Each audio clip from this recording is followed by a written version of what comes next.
되신 하나님 아버지를 내가 믿사오며 그 외아들 우리 주 예수 그리스도를 믿사오니 이는 성령으로 잉태하사 동정녀 마리아에게 나시고 본디오 빌라도에게 고난을 받으사 십자가에 못 박혀 죽으시고 장사한 지 사흘 만에 죽은 자 가운데서 다시 살아나시며 하늘에 오르사 전능하신 하나님 우편에 앉아 계시다가 저리로서 산자와 죽은 자를 심판하러 오시리라. 성령을 믿사오며 거룩한 공예와 성도가 서로 교통하는 것과 죄를 사하여 주시는 것과 몸이 다시 사는 것과 영원히 사는 것을 믿사옵나이다.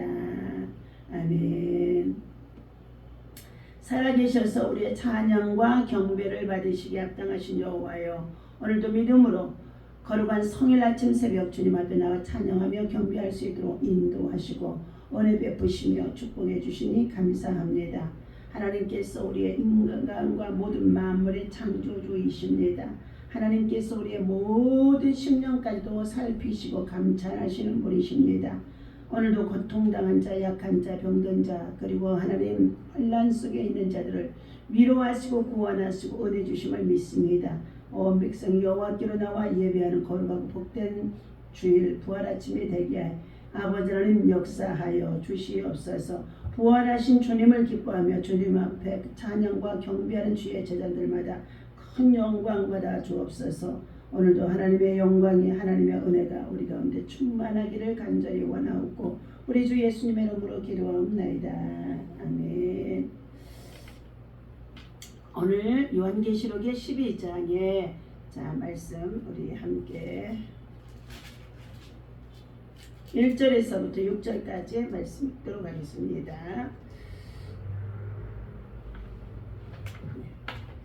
자, 하늘에 큰 이적이 보이니 해를 옷 입은 한 여자가 있는데 그 발 아래에는 달이 있고 그 머리에는 12별의 관을 썼더라. 이 여자가 아이를 베어 해산하게 되며 아파서 애를 쓰며 부르짖더라.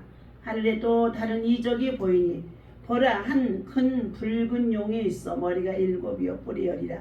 그 여러 머리에 7 왕관이 있는데 그 꼬리가 하늘에 별 3분의 1을 끌어다가 땅에 던지더라.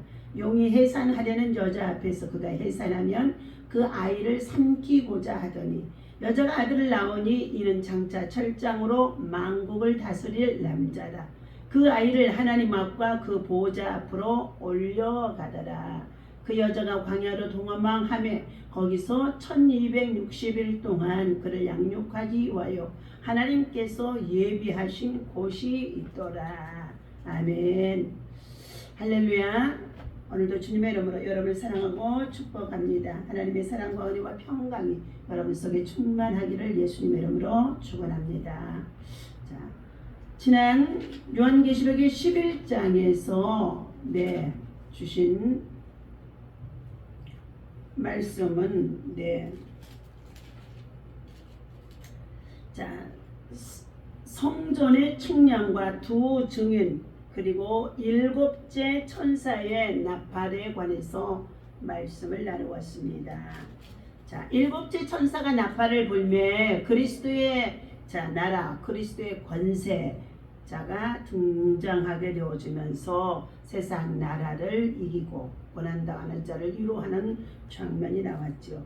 오늘 12장에서는 여자와 용, 그리고 적그리스도의 등장이라고도 볼 수 있습니다. 자, 여자와 용의 싸움이라고 말씀의 제목을 가지고 함께 은혜를 나누고자 합니다. 지금까지 1장부터 11장까지는 지상에서 고난당하는 교회의 모습을 보여주신 예수 그리스도께서 이제 돌이켜 이 고난의 배경과 원인으로서 먼저 옛날로 거슬러 올라가 마치 메시아의 출생을 보는 듯한 환상을 보여주고 있습니다. 교회의 모든 핍박은 그리스도의 핍박에 근거를 둔 것이었고 그리스도의 핍박은 그의 탄생부터 시작되어진 것을 말해주고 있습니다. 본문에 나타난 여자와 용의 첫 번째 싸움을 분석하면 다음과 같습니다. 여자의 모습과 그의 의미입니다. 자, 본 단락에서 교회의 처음 태동, 즉 옛 이스라엘과 자, 새 이스라엘의 교차점을 느끼게 해준다고 볼 수 있습니다. 특히 1절과 2절과 6절은 약속된 교회의 모습과 교회의 태동 그리고 발전을 보여준다고 합니다. 자, 먼저 1절은 교회를 가리켜 해를 입은 여인이라고 묘사하고 있습니다.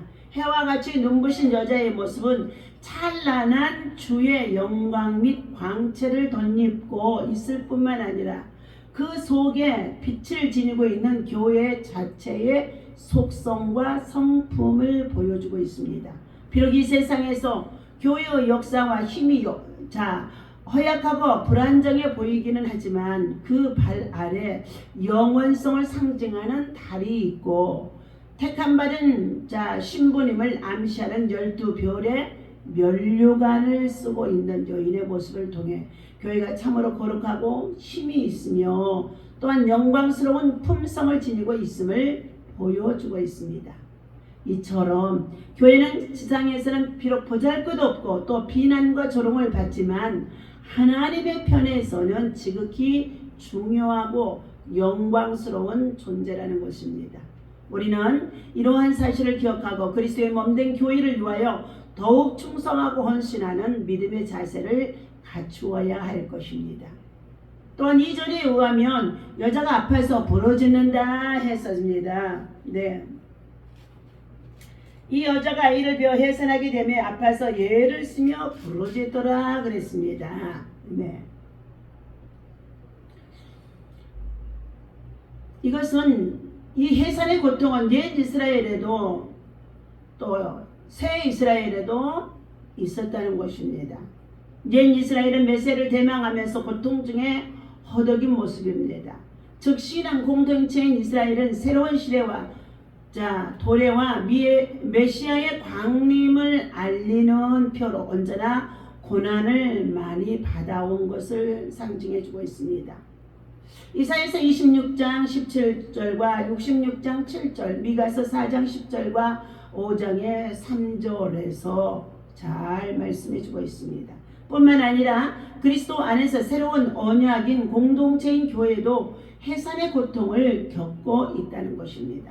새로운 생명의 탄생은 반드시 해산의 고통을 수반하듯이 그리스도로부터 오는 구원을 바라보면서 사람들의 생명을 구하고자 하는 교회 또는 해산의 고통을 겪게 되는 것입니다. 이처럼 해산이란 말은 그리스도의 실제적인 탄생을 강조하기 위해 사용되어진 것입니다. 마찬가지로 메시아를 믿는 신앙 공동체의 영육 간의 진통을 표현하기 위해서도 사용되어진 것입니다. 성도들이 이 세상을 살아가는 동안 승리와 영광만이 있을 것처럼 보여지고 있지만 그렇지 않는다는 것입니다. 때로는 산모가 해산의 고통을 겪는 것처럼 여러 가지 많은 환난 그리고 핍박, 박해 이러한 것들을 그리스도로 인해서 많은 것을 겪어내기도 했다는 것입니다. 오늘 그러나 참고 인내하는 자에게는 마침내 말씀의 인내의 말씀을 통하여서 이기는 자가 되어질 때에 수아시아 교회에서 이기는 자가 되어질 때에 내 하나님의 보좌에 앉게하게 하시고 이기는 자가 되어질 때 흰 돌을 얻게 하시고 이기는 자가 되어질 때 성전의 기둥이 되게 하시고 그리고 하나님 만나를 생명수를 먹이겠다고 말씀해 주시는 가운데 있었습니다. 오늘 보면 6절에서는 그 여자는 광야로 도망하는 가운데 있었다고 말씀해주고 있습니다. 3절부터 읽어봅니다. 하늘에 또 다른 이적이 보이니 보라 한 큰 붉은 용이 있어 머리가 7이어 뿔이어리라. 그 여러 머리에 7 왕관이 있는데 그 꼬리가 하늘에서 별 3분의 1을 끌어다가 땅에 던지더라. 용이 해산하려는 여자 앞에서 그가 해산하면 그 아이를 삼키고자 하였더니 여자가 아들을 낳으니 이는 장차 철장으로 만국을 다스릴 남자라. 그 아이를 하나님 앞과 그 보좌 앞으로 올려가더라. 그 여자가 광야로 도망하며 거기서 1260일 동안 그를 양육하기 위하여 하나님께서 예비하신 곳이 있더라. 아멘. 이처럼 6절에서는 자, 여자를 낳은 아이가 광야로 도망했다. 예, 말씀해 주고 있습니다. 여기에서 이 말씀은 자, 이는 교회가 하나님의 보호와 도움을 받기 위한 뜻을 말해주고 있는 것입니다. 교회가 피난을 한 사실은 역사상 허다하게 많이 있었다는 것입니다. 이스라엘이라는 국가는 출애굽하여 광야로 나아갔을 때도 신명기 8장 2절에 있어졌고, 엘리야는 광야로 도망하여 그리 시냇가에 숨어 까마귀들의 도움을 받기로 했다는 것입니다. 요셉과 마리아는 아기 예수를 생명을 보호하기 위하여서 출산하고 나서 그 아이를 데리고 예굽으로 피난을 하여 떠나갔다는 것입니다. 기원 후 66년 유대인의 전쟁 시에 팔레스틴 교회는 벨라라어 재난을 하기도 했더라는 것입니다. 그러나 여기서는 교회가 박해를 피하여 도망감을 의미하기보다는 하나님의 보호와 도움을 입어 핍박을 견뎌내는 것을 뜻하는 것을 말해주고 있습니다. 광야는 이스라엘이 하나님의 보호와 도움을 받은 곳이었습니다. 그곳은 하나님께서 만나를 내려주신 곳이었으며 광야 40년 동안 이스라엘 민족의 백성들에게 광야에서 저들에게 양식을 먹이는데 만나를 내려주셔서 저들이 먹었다는 것이죠. 그의 백성을 40년간 양육하셨다는 것입니다. 그러므로 6절은 지상에 남아있는 여자에게 있을 붉은 용의 진노에 대한 하나님의 특별하신 배려를 보여주고 있습니다. 광야에 저를 양육하기 위하여 하나님의 예비하신 곳이 있는 것입니다. 즉 하나님께서는 교회가 박해와 환난을 견뎌낼 수 있도록 미리 준비해 두신 곳이라는 것입니다. 용의 도전과 두 번째, 용의 도전과 실패입니다. 4절에서는 사단이 예수 그리스도와 유대교회 유대교와 기독교의 모든 성도들에게 강한 핍박을 생생하게 묘사해 주고 있습니다. 여인이 해산하면 그 아이를 삼키고자 하는 것은 교회에 대한 용의 도전이요 선과 악의 투쟁이기도 합니다. 이는 그리스도가 아기로 오셨을 때 그를 죽이려고 한 헤롯의 흉계를 비롯하여 그의 지상상의 기간 중에 있었던 무수한 시험과 마지막에 있었던 십자가상의 죽음까지도 포함하고 있다는 것을 말해주고 있습니다. 일찍이 느부갓네살이 이스라엘을 삼켰듯이 에레미야 51장 34절에서 말씀해주고 있습니다. 사단도 그 아이를 삼키려고 하고 있다는 것입니다. 그 이유는 아이의 승리가 곧 자신의 패배의 결정적인 원인이 되어지기 때문인 것이라고 볼 수 있습니다. 따라서 사단은 바로를 통해 하나님의 성민인 이스라엘 백성을 분쇄하려고 노력했으며 로마의 권력을 이용하여 초대교회를 전멸시키려고 애썼다는 것입니다. 또한 사단은 기회만 있으면 모든 수단과 방법을 다 동원하여 기독교를 삼키려고 노력했지만 번번이 실패하고 말았다는 것입니다. 오늘 본 단락에서는 이러한 용의 실패가 세 가지로 나타나고 있습니다. 첫째로 여인이 아이를 낳았다는 것 자체가 이미 용의 실패를 말해주고 있습니다. 왜냐하면 그 아이는 철장으로 만국을 다스릴 남자라고 5절에 말씀해주고 있습니다. 즉 목자가 자기의 양을 잡아 먹으려는 야수를 쫓아버리듯 재림하실 때에 그의 교회를 핍박하는 나라들을 쳐부술 자이기 때문이라는 것입니다. 둘째로 용은 그 아이를 삼키려 하였으나 그 아이는 하나님 앞과 그 보호자 앞으로 올라가 보존되었다고 했습니다. 용의 도전이 사실상 참패하게 되어진 것입니다. 5절에는 그리스도의 성천이 중간에 어떤 사건 없이 곧바로 탄생과 연결되어져 있기도 합니다. 이는 그리스도의 성천 가운데 그의 생애 그리고 죽음, 부활 같은 모든 승리의 역사가 내포되어 있기 때문이라는 것입니다. 그러므로 5절에 나타난 용의 실패는 곧 예수 그리스도로 말미암은 교회가 역사 이래로 하나님의 특별하신 능력과 적절한 보호하심 아래에 있었음을 의미해 주고 있습니다.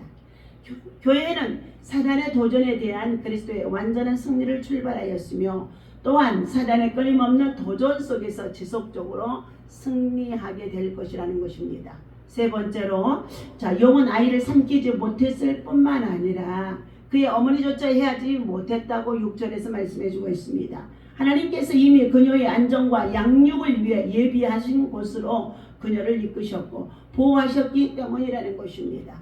이는 가장 심한 고통의 때라 할지라도 하나님께서는 그리스도의 교회와 성도들을 보호하시리라는 사실을 잘 표현해주고 있는 것입니다. 여기에서 스위티는 또 다른 의미를 찾고 말해주고 있습니다. 교회는 광야로 피난해야 하는데 광야는 외로운 곳입니다. 교회와 그의 성도는 세상에 그 어느 악한 세력과도 타협하지 아니하며 어떠한 유혹에도 굴하지 아니하는 외로운 투쟁을 계속하게 된다는 것입니다. 그러나 예수 그리스도께서 우리의 머리가 되시고 교회의 온전한 기초가 될 때 세상 끝날까지 교회를 위협할 이 용과의 투쟁에서 교회는 성령에 의해 양육되어지고 힘을 얻으며 끝내는 영적 전쟁에서 승리하게 되어진다는 것을 말해주고 있습니다. 자, 오늘처럼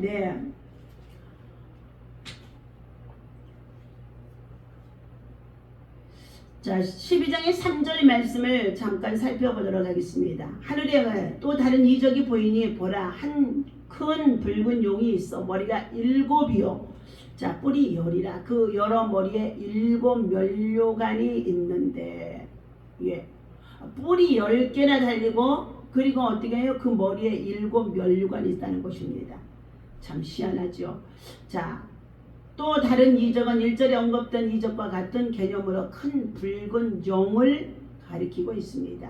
이 큰 붉은 용은 곧 사단을 상징합니다. 9절에 나오고 있죠. 구약 성경에서는 하나님을 대적하는 사단인 큰 붉은 용을 상징적으로 라합이라고 욥기서 26장 12절에서 말씀해주고 있고 하마라고 욥기서 40장 15절에서 말씀해 주셨고 니워 야단이라고 이사야서 27장 1절에서 말씀해 표현해 주기도 했습니다. 여기에서 용을 수식하고 있는 큰 자는 사단의 굉장한 권세를 말해주고 있습니다.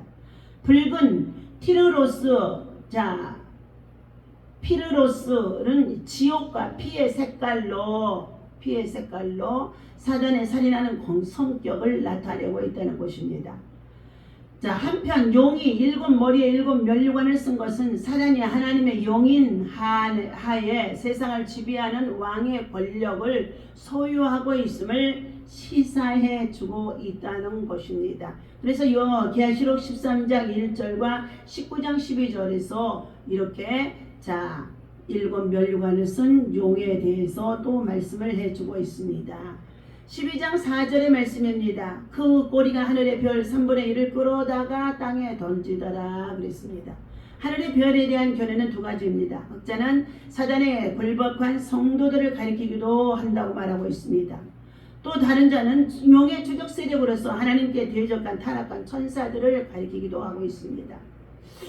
이 두 가지의 견해 중 후자가 타당하다고 베드로후서 2장 4절과 6장 1절 6절 9절에서 말씀해주고 있는데 용이 하늘의 별 3분의 1을 던진다는 것은 자신의 추종 세력 중 마귀들로부터 엄청난 세력을 세상을 향해 공격하도록 암시하였음을 말해주고 있습니다.